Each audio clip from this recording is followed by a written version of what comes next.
আমরা যদি সকলেই দোয়া করি, ইনশাআল্লাহ আগামী বছরে এইরকম আমাদের মুরব্বীদের হাতে আরো একাধিক ছাত্রদেরকে আমরা পাগড়ি দিতে পারবো ইনশাআল্লাহ। আল্লাহ তাআলা তৌফিক দান করুক। আপনারা দোয়া করবেন। আরো কার্যক্রম ছিল আমাদের বাৎসরিক পরীক্ষার রেজাল্ট, পুরস্কারও সামনে আছে, কিন্তু এটা এখন দিব না হুজুর, যেহেতু সময় স্বল্পতা। হুজুর এখন নসিহত করবেন, আলোচনা করবেন, এরপর আমরা সভাপতি সাহেবের মাধ্যমে পুরস্কার বিতরণ করবো ইনশাআল্লাহ।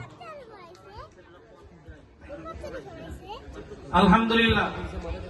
মাহবুব সামনে আসো। হুজুর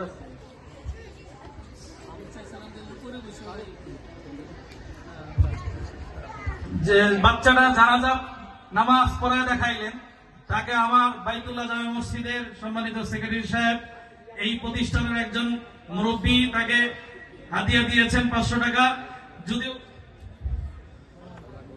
যদিও টাকা অঙ্কে বেশি না হলেও সম্মানের দিক থেকে অনেক বেশি। এই 500 টাকা 1000 কোটি টাকার চাইতেও বেশি সমান। আমরা দোয়া করি আল্লাহ তাআলা এই বাচ্চাকে হাফেজ রব্বানি হক্কানি আলেম হিসাবে কবুল করুক, সাথে সাথে সমস্ত ছাত্রদেরকে আল্লাহ কবুল করুক। আরো একজন দিয়েছে, তারটাও আমরা দিয়ে দিব ইনশাআল্লাহ।